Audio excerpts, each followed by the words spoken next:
Hi friends, आपका motivate with your power channel में आपका स्वागत है। आज पढ़ेंगे मनोविज्ञान है, जो उसका इतिहास है वो पढ़ेंगे। चलो तो शुरू करते हैं। जो मनोविज्ञान है वो अंग्रेजी के साइकोलॉजी शब्द से मिला हुआ है, जिसका अर्थ होता है आत्मा का अध्ययन। और जो साइकोलॉजी शब्द है वो जो यूनानी भाषा या ग्रीक भाषा जिसको बोलते हैं उसके साइकी और लोगस से मिलकर के बना हुआ है। अगर अपने यूनानी या ग्रीक भाषा अगर ऑप्शन में नहीं हो तो आपको लैटिन करनी होगी, अगर है तो यूनानी या ग्रीक भाषा ही पहले प्राथमिकता होगी। ठीक है। इसके आगे, किसी भी विषय वस्तु को देखने के बाद मन या मस्तिष्क में उत्पन्न होने वाले विचारों का व्यवस्थित एवं क्रमबद्ध अध्ययन करना ही क्या कहलाता है? मनोविज्ञान। इतना इम्पोर्टेंट नहीं है ये। फिर आगे है, मनोविज्ञान को सर्वप्रथम दर्शन शास्त्र का भाग बनाया गया। ये इम्पोर्टेंट है साथियों, ये इम्पोर्टेंट है। और ये जो दर्शन शास्त्र माना गया है किसके अनुसार?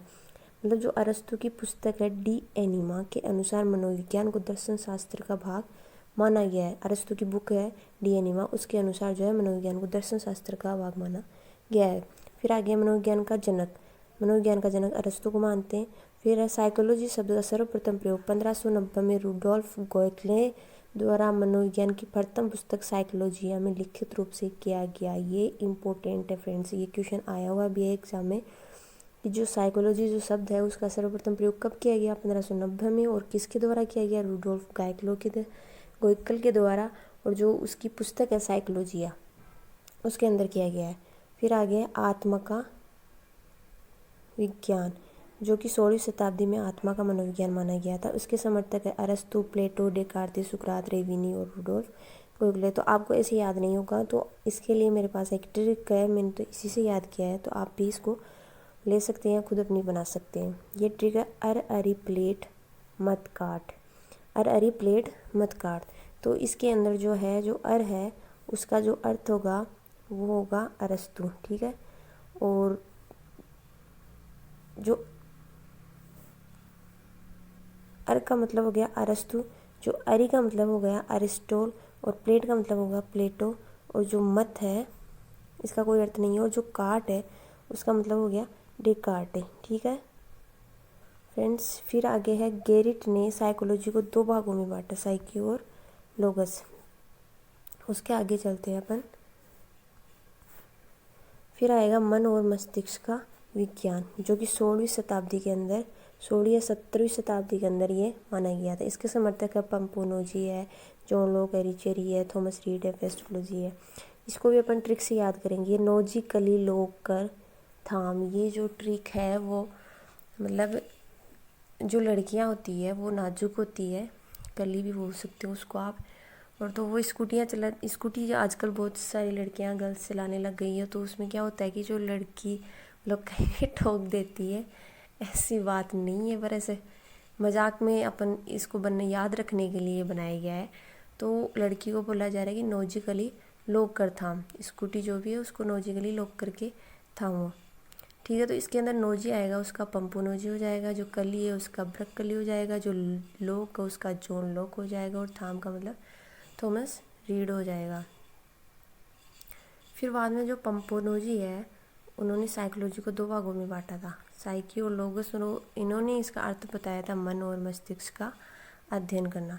फिर इसके बाद में आया चेतना का विज्ञान, जो कि 18वीं और 19वीं शताब्दी के प्रारंभ में माना गया। इसके समर्थक है विलियम वुंट, जो कि जर्मनी के है, विलियम जेम्स जो कि अमेरिका के है, जेम्स सली, वाइफ्स, टिचनर और चेडविक को माना गया। इसकी जो ट्रिक है, वो एक वाइफ होती है, वो अपने पति से है, मतलब उसका पति है जेम्स वुंट, तो उनसे मांगती है, उनसे वो बोलते हैं कि वाइफ मांगे जेम्स वुंट से। ठीक है। चेतना मनोविज्ञान का ट्रिक है वाइफ मांगे जेम्स वुंट से। तो वाइफ का मतलब होगा वॉटसन, जेम्स का मतलब हो गया विलियम जेम्स, और सर से जेम्स सैली भी मान सकते हैं अपन, और वुंट से वुंट हो जाएगा। फिर आगे आएगा जो चेतना होती है उस क्या होती है? चेतना होती है मस्तिष्क का जो आंतरिक रूप होता है उसको चेतना बोला है। और इसकी आलोचना हो गई फिर बाद में। तो इसकी आलोचना इम्पोर्टेंट है, वो बताऊंगी मैं। जो इसकी आलोचना के रूप में सबसे ज़्यादा मतलब जो इम्पोर्टेंट नाम है मनोवैज्ञानिक का वो है मैकडूगल। मैकडूगल ने चेतना को एक बुरा शब्द बताया। तो इससे क्वेश्चन हो सकता है कि किस मनोवैज्ञानिक ने चेतना को एक बुरा शब्द बताया था। तो मैकडूगल ने चेतना को एक बुरा शब्द बताया। इसके बाद 1879 में लिप्जिंग शहर में कार्ल मार्क्स विश्वविद्यालय में विलियम वुंड ने सबसे पहली प्रयोगशाला स्थापित की थी। जो कार्ल मार्क्स विश्वविद्यालय है फ्रेंड्स, उसको अभी जो नाम उसका चेंज कर दिया गया और उसका नाम कर दिया है कॉर्नवेल्स नाम कर दिया गया है। तो ध्यान में रखना। सबसे पहली प्रयोगशाला कहाँ स्थापित की गई? जर्मनी का लिप्जिंग शहर है, वहाँ पे स्थापित की गई। किसके द्वारा? विलियम वुंड के द्वारा।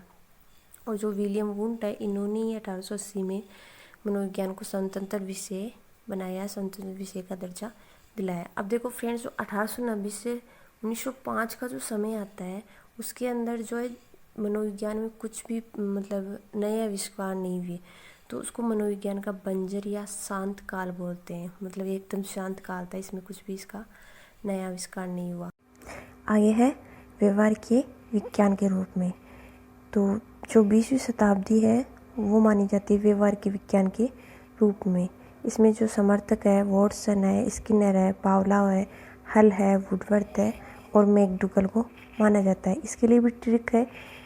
ये ट्रिक जो बनाई गई है उसमें एक सबरी नाम का व्यक्ति होता है। तो उसने है ना, जो वुड होती है मतलब लकड़ी होती है, उसकी स्किन बनाई है। तो उसको बोला जा रहा है कि वाह सबरी मेक वुड स्किन, या वॉट सबरी मेक वुड स्किन, तुमने क्या स्किन बनाई है। तो इसके अंदर जो वोट है उससे वॉटसन हो जाएगा, मेक से मैकडूगल हो जाएगा, वुड से वुडवर्थ हो जाएगा, स्किन से स्किनर हो जाएगा।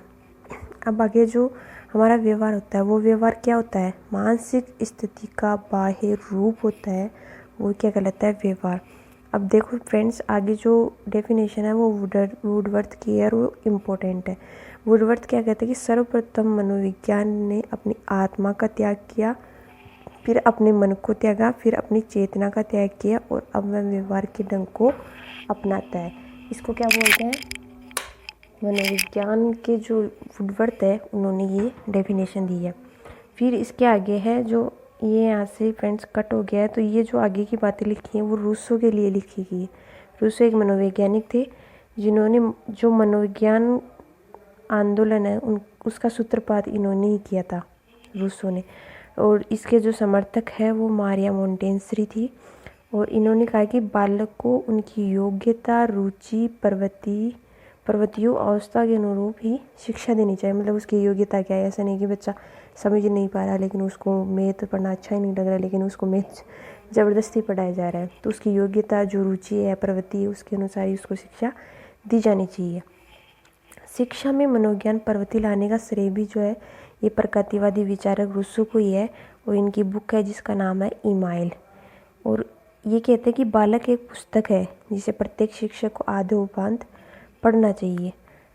आगे है फ्रेंड्स, अब आ गई है डेफिनेशंस। जो मनोविज्ञान है उसकी परिभाषाएं। इसके अंदर जो वॉटसन की है वो इम्पोर्टेंट है। वॉटसन क्या कहता है कि मनोविज्ञान व्यवहार का शुद्ध यथार्थ धनात्मक विज्ञान है। तो आप फ्रेंड्स इतना पूरा याद करने की आपको ज़रूरत नहीं है। आपको एक इसमें से जो मनोवैज्ञानिक होता है उसके नाम से और जो डेफिनेशन होती है उसमें एक नाम को कनेक्ट करके याद करना है। जैसे कि सन है, वॉटसन में सन है। तो सन क्या होता है? एक शुद्ध है, यथार्थ यानी वास्तविक है। तो इससे आप याद कर लेना। फिर आगे स्किनर क्या कहते हैं? मनोविज्ञान व्यवहार का तथा अनुभव का विज्ञान है। तो जो नर होता है, नर यानी आदमी तो व्यवहार दर्शाता है, आदमी को अनुभव होता है। इस तरीके से आप याद कर सकते हो। दूसरी डेफिनेशन है इसकी, शिक्षा का आधारभूत विज्ञान ही मनोविज्ञान है। फिर वुडवर्थ कहते हैं कि मनोविज्ञान वातावरण के संपर्क में होने वाले मानव व्यवहारों का विज्ञान है। आगे है मैकडूगल कहते हैं कि मनोविज्ञान आचरण तथा व्यवहार का यथार्थ विज्ञान है।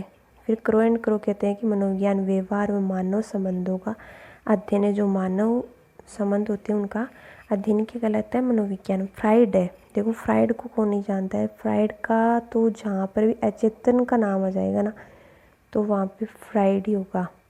तो फ्राइड क्या कहते हैं कि मनोविज्ञान अचेतन मन का अध्ययन करने वाला विज्ञान है। फिर जिम्बार्डो कहते हैं कि मनोविज्ञान जीवधारियों का व्यवहार का वैज्ञानिक अध्ययन है। आगे मॉर्गन कहते हैं कि मनोविज्ञान मानव व पशु के व्यवहार का अध्ययन करने वाला विज्ञान है। आगे की डेफिनेशन है मन। जो मन मनोवैज्ञानिक है वो कहते हैं कि व्यवहार की वैज्ञानिक खोज से संबंधित है। जो मनोविज्ञान है वो व्यवहार की वैज्ञानिक खोज से संबंधित है। और हम कहते हैं कि मनोविज्ञान जीवधारी व वातावरण की पारस्परिक अंतक्रिया होती है। आपको इतनी ज़्यादा याद करने की जरूरत नहीं। इसमें इम्पोर्टेंट एक वर्ड्स है, स्किनर है, मैकडूगल, क्रो एंड क्रो। और फ्राइड को तो आप अच्छे तरह से याद कर लेना, ये इंपॉर्टेंट है। ये नीचे वाली इतनी इंपॉर्टेंट नहीं, लेकिन हाँ ध्यान में रखना है। फिर आती है मनोविज्ञान की प्रकृति। मनोविज्ञान की प्रकृति होती है नियामक होती है, वे इसको विधायक विज्ञान बोलते हैं। इसके आधार पर अपन भविष्यवाणी कर सकते हैं। मनोविज्ञान जो होती है वस्तुनिष्ठ है, वेद है, प्रमाणिक होती है। आगे कुछ इम्पोर्टेंट चीज़ें हैं, थॉट्स हैं, उनको ध्यान में रखना है। सन 1915-16 में प्रथम मनोविज्ञान प्रयोगशाला की स्थापना कोलकाता विश्वविद्यालय में डॉक्टर एन सेन गुप्ता के द्वारा की गई थी। देखिए फ्रेंड्स, इसमें जो भारत में अगर पूछेगा तो प्रथम मनोविज्ञान प्रयोगशाला के बारे में अगर पूछे तो कोलकाता विश्वविद्यालय में और डॉक्टर एन सेन गुप्ता के द्वारा की गई थी। और अगर विश्व की बात करें तो जो लिपचिंग शहर है, लिपचिंग शहर मतलब जर्मनी का जो लिपचिंग शहर है, वहाँ पर स्थापना की गई थी। किसके द्वारा की गई थी? विलियम वुंट के द्वारा स्थापना की गई थी। तो आप याद रखना। उसके बाद 1922 में मनोविज्ञान को इंडियन साइंस कांग्रेस एसोसिएशन में शामिल किया गया। 1924 में भारतीय मनोविज्ञान एसोसिएशन की स्थापना हुई। 1926 में इंडियन जर्नल ऑफ साइकोलॉजी की स्थापना हुई। फिर 1928 में एन सेन गुप्ता एवं राधा कमल मुखर्जी ने सामाजिक मनोविज्ञान की प्रथम पुस्तक लिखी। 1942 में journal of education and psychology लिखी गई। फिर 1953 में science and human behaviour BF Skinner के द्वारा लिखी गई। फिर 1989 में national academy of psychology India की स्थापना हुई। इसमें इम्पोर्टेंट चीज़ एक तो ये है 1953 वाली BF स्किनर की बुक, इसका नाम याद रखना। एक ये चीज़ है और ज़्यादा इम्पोर्टेंट कुछ नहीं इसमें। आगे चलते हैं अपन। अब ये है मनोविज्ञान की शाखा। इससे अभी क्वेश्चन बहुत ज़्यादा पुटअप हो रहे हैं, तो इसको आपको थोड़ा सा ध्यान से पढ़ना है। इसमें आती है, आपको नाम से पता चलता है किसका अध्ययन हो रहा है। जैसे कि सामान्य मनोविज्ञान है, तो सामान्य मनोविज्ञान के अंदर मानव और पशु के सामान्य व्यवहार का अध्ययन किया जाता है। फिर है असामान्य मनोविज्ञान, इसमें मानव और पशु के असामान्य व्यवहार का अध्ययन किया जाएगा। बाल मनोविज्ञान है, तो उसमें 0 से 12 वर्ष के जो भी बालक है उसका अध्ययन किया जाएगा। सैन्य मनोविज्ञान में सैनिकों के व्यवहार का अध्ययन किया जाएगा। प्रयोगात्मक मनोविज्ञान है, इसमें वैज्ञानिक परीक्षणों के माध्यम से व्यक्ति के व्यवहार का अध्ययन किया जाएगा। मतलब प्रयोगशाला में वैज्ञानिक परीक्षणों के माध्यम से अध्ययन किया जाता है, उसको प्रयोगात्मक मनोविज्ञान बोलते हैं। किशोर मनोविज्ञान, जैसे कि नाम से पता है, किशोरों के व्यवहारों का अध्ययन, मतलब 12 से 18 वर्ष के बालकों का अध्ययन। और इसके जो जनक है वो स्टैनली हॉल है। प्रौढ़ मनोवैज्ञानिक मतलब प्रौढ़ों के व्यवहार का अध्ययन, ये जो है सबसे छोटी शाखा होती है प्रौढ़ मनोविज्ञान। फिर आएगा शिक्षा मनोविज्ञान, इसके जनक है थॉर्नडाइक। और मनोविज्ञान के सिद्धांतों का शिक्षा में उपयोगी शिक्षा मनोविज्ञान कहलाता है। फिर आएगा विकासात्मक मनोविज्ञान, जो है बालक बालिकाओं के विकास का अध्ययन करना क्या कहलाएगा? विकासात्मक मनोविज्ञान। फिर है संज्ञानात्मक मनोविज्ञान, यह है बुद्धि के विकास, प्रत्यक्षीकरण, चिंतन, तर्क, भौतिक मनोविज्ञान का अध्ययन क्या कहलाएगा? संज्ञानात्मक विकास। फिर है समाज मनोविज्ञान, व्यक्तित्व मनोविज्ञान, औद्योगिक मनोविज्ञान, परामर्श मनोविज्ञान या नैदानिक मनोविज्ञान बोलते हैं इसको। और ये प्रचलित बड़ी शाखा है इसकी मनोविज्ञान की, ठीक है। फिर है पशु प्रयोगात्मक मनोविज्ञान, जिसका जनक है थॉर्नडाइक। फिर परिमाण मनोविज्ञान और परा मनोविज्ञान जो है आधुनिक शाखा है ये, इसको थोड़ा सा ध्यान में रखना, आधुनिक शाखा। और फिर मानव मनोविज्ञान, फिर तुलनात्मक मनोविज्ञान। फिर आगे राजनीतिक, आर्थिक, धार्मिक मनोविज्ञान की शाखा है। नहीं ये अपन को ऐसा लगता है कि हाँ ये शाखाएँ हो सकती है, तो थोड़ा ध्यान रखना, राजनीतिक, आर्थिक और धार्मिक ये कोई शाखाएँ नहीं होती है। जो अपराध मनोविज्ञान है उसके जो जनक है लीजर लेम्ब्रोस है, ध्यान रखना फ्रेंड्स। आगे अपन पढ़ते हैं। आज का टॉपिक आपका कंप्लीट हो चुका है, तो कल अपन आगे पढ़ेंगे। और अगर आपको ये जानकारी अच्छी लगी फ्रेंड्स, तो चैनल को सब्सक्राइब कीजिए, लाइक कीजिए एंड शेयर कीजिए। Thank you for watching video.